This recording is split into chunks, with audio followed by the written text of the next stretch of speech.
Welcome to the Banker Lamp. Please enjoy the video. You start by making the trailer immobile and lifting the axle so the hub spins free. Once done, remove the wheel and unbend the cotter pin, then back off the castle nut and pull the washer. This exposes the outer bearing.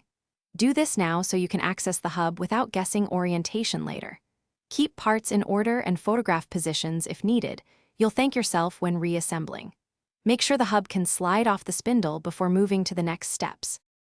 Once the hub is free, you pull the outer bearing and seal. Set them aside in order. Then slide the hub completely off to access the inner bearing and race.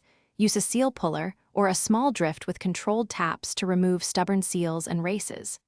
Clean all mating surfaces with solvent and lint-free rags. Inspect bearings and races for damage and heat marks.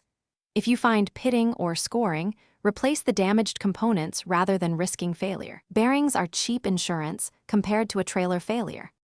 You repack or replace bearings with high-temp marine or wheel bearing grease, seating the inner bearing and sliding the hub back onto the spindle.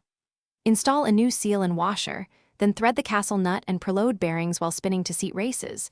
Torque to the manufacturer's spec and insert a fresh cotter pin. Once done, lower the trailer and torque lug nuts. Finally, test drive slowly, recheck bearing play and torque after about 50 miles. If you hear grinding or feel